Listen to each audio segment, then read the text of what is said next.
Hello friends, आज हम CrPC के चैप्टर सेक्शन 320 से सेक्शन 327 के बारे में डिस्कस करेंगे। इसके पहले हमने सेक्शन 319 तक लास्ट पार्ट में डिस्कस कर चुके हैं।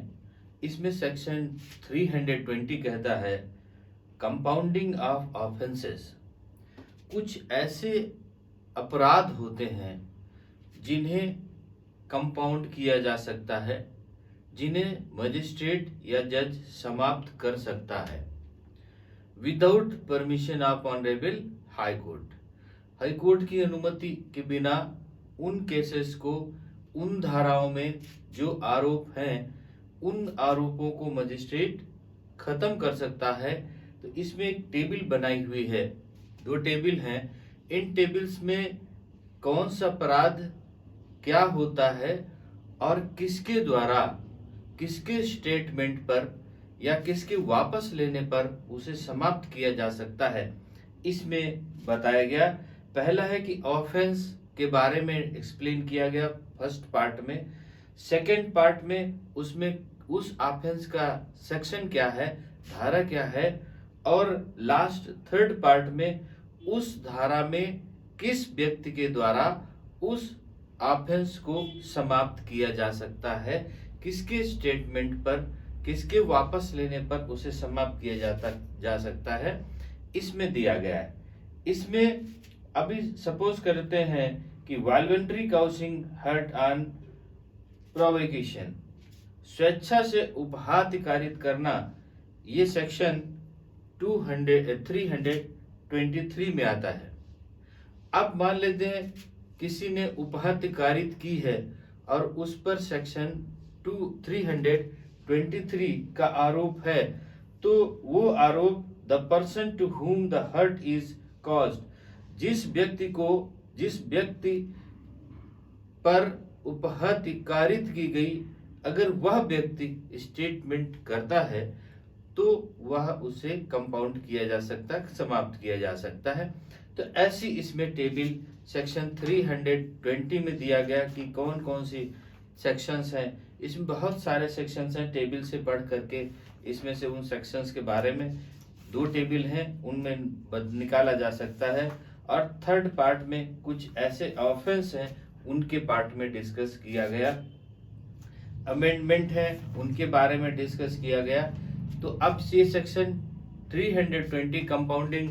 ऑफेंसेस कौन कौन से हैं उनके बारे में बताया गया। अब सेक्शन 321 कहा गया विड्रॉवल फॉर प्रोसिक्यूशन। जो अभियोगी है, जिसने केस को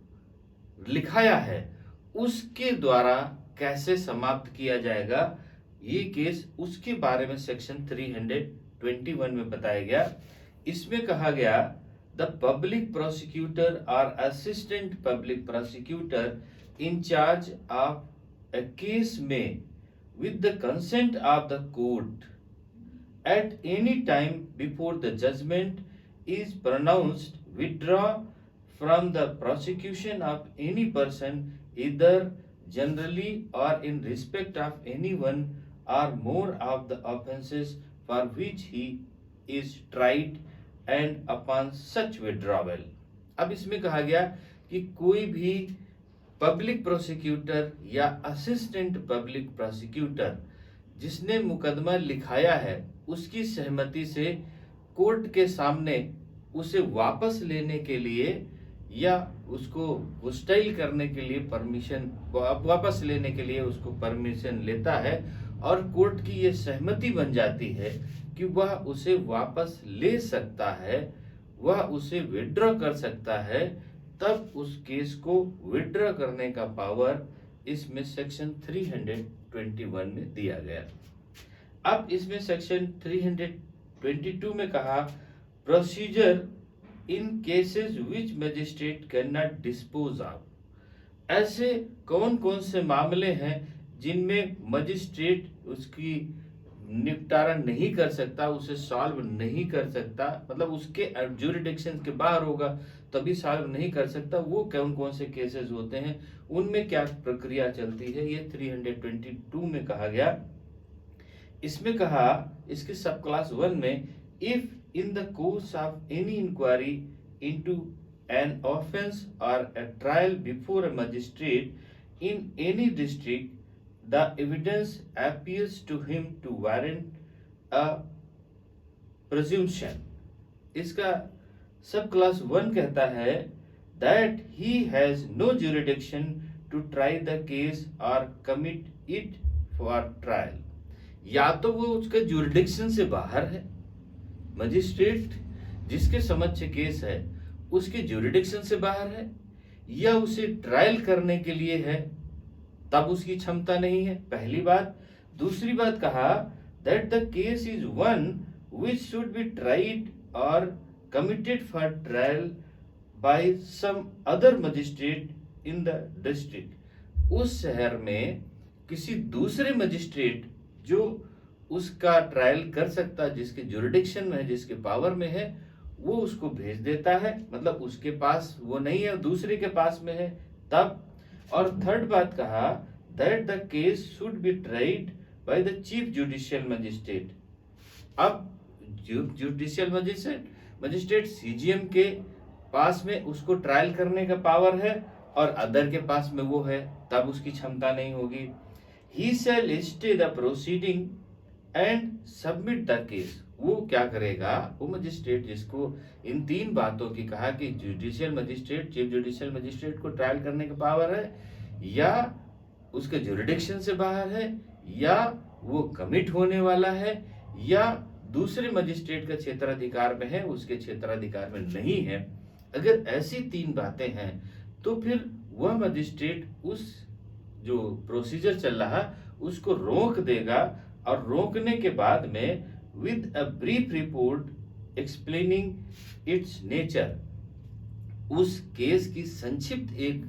रिपोर्ट बनाएगा और रिपोर्ट बना करके चीफ जुडिशियल मजिस्ट्रेट को भेज देगा। अब चीफ जुडिशियल मजिस्ट्रेट जो जहां पर उसका ज्यूरिडिक्शन है वहां उसको भेज देगा, या उसका कमिट करना है तो कमिट करेगा। वो चीफ जुडिशियल मजिस्ट्रेट डिसाइड करेगा कि वो केस किसके अंडर में चलेगा। ये बात सेक्शन 322 में कहा। अब 323 की बात आती है, procedure when after commencement of inquiry or trial magistrate find case should be committed. जब उसका ट्रायल हो गया, इंक्वायरी हो गई, इसके बाद उसको पता चलता है कि नहीं, ये जो ट्रायल और मजिस्ट्रेट से जो भी एविडेंस आए हैं उसके अनुसार उसकी क्षमता नहीं है कि उसमें वो सजा उतनी कर सके, तो वो कमिट होने वाला केस है। उस बारे में सेक्शन 232 में कहा, 323 में बात की कि if in any inquiry into the offence और a trial before a magistrate, it appears to him at any stage of the proceeding before signing judgment that the case is one which ought to be tried by the court of session, he shall commit it to that court under the provisions here before contained। अब इसमें कहा कि अगर जब judgement sign करने के पहले, जब उसका एविडेंस हो गया, सारा चीजें हो गई, सारे स्टेटमेंट हो गए, चीफ हो गए, ट्रायल हो गए, तब उसे पता चलता है जजमेंट होने के सिग्नेचर करने से पहले कि नहीं, इसकी सजा ज्यादा है और ये केस कमिट होकर के सेशन कोर्ट के ट्रायल में जाना चाहिए था। तो ऐसे केस में वो क्या करेगा कि वो समरी बना करके वही चीफ जुडिशियल मजिस्ट्रेट के पास भेज देगा कि इसके स्टेटमेंट से, इसके एविडेंस से जो आया बात, वो सजा हमारे से ज्यादा है, तब उसे वो सेशन कोर्ट के लिए प्रोसीजर में भेजेगा। अब उसको सेक्शन 324 में कह दिया कि जब उसको प्रोसीजर में कमिट करने के लिए कैसे भेजेगा। इन्होंने कहा कि अगर उसको पता चल जाता है, इन्होंने कहा कि सब section 324 where a person having been convicted of an offence punishable under chapter 12 or chapter 17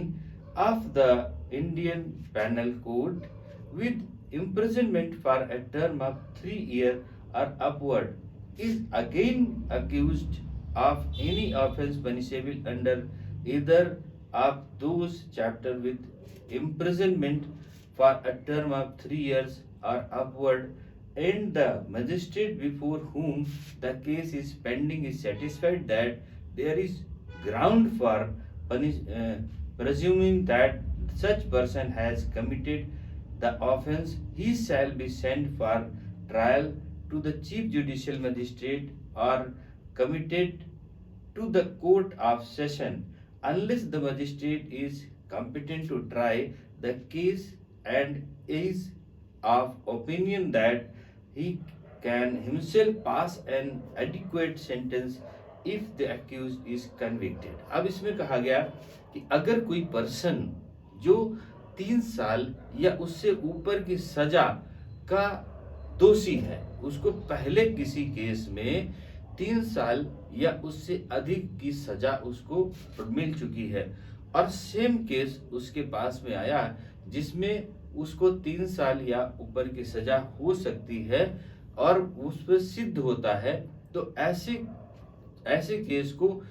जो मजिस्ट्रेट है वो चीफ जुडिशियल मजिस्ट्रेट के पास में भेज देगा। अब चीफ जुडिशियल मजिस्ट्रेट उस केस में जिसमें उसको दोबारा सजा होने वाली है उसे सेशन कोर्ट ट्रायल के लिए भेज देगा, या जो क्षमता है उसकी कि दोबारा उसको सजा होगी वहां पर उसको भेज देगा। ऐसे सेक्शन 324 में कहा कि सेकेंड टाइम कोई ऑफेंस कर देता है,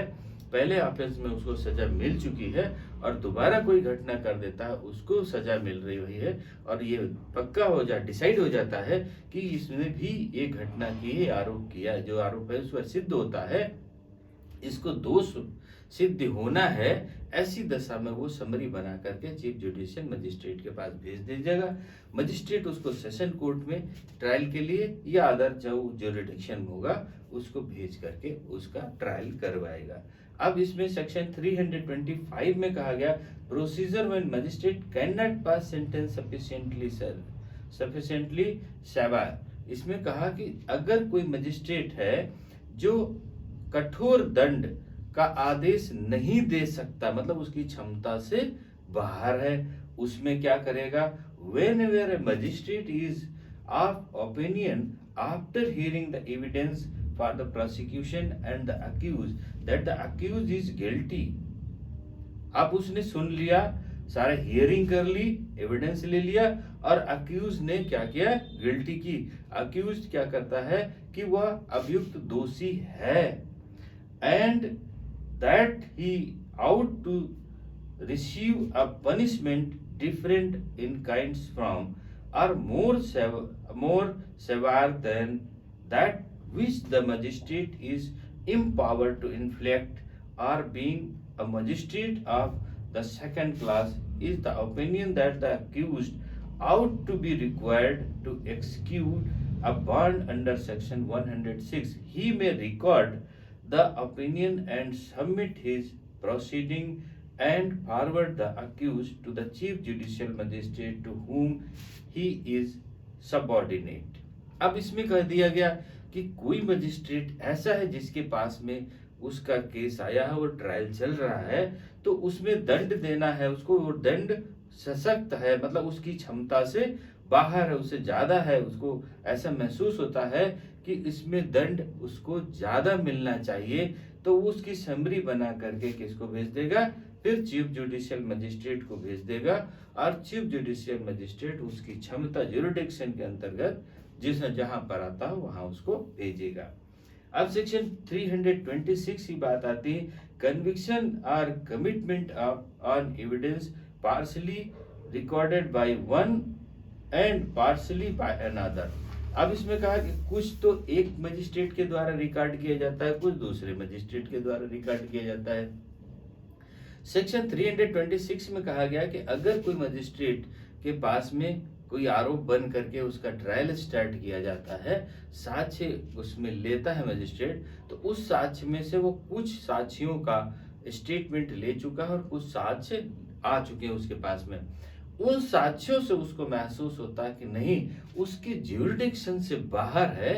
और अभी इसमें से हमारे क्षमता से बाहर की सजा होनी है, तो वो क्या करेगा, फिर उसको समरी बना करके भेज देगा और दूसरे मजिस्ट्रेट के पास जब वो केस जाएगा जिसकी क्षमता होगी, तो ये नहीं कि वो उसको फिर से नहीं कर सकता है, वो उन एविडेंस जिनके साक्ष्य हो चुके हैं उनको रिकॉल कर सकता है, या बाकी जो बचे हुए हैं उनका एविडेंस ले करके उसको जो सेंटेंस होगा, जो सजा उसको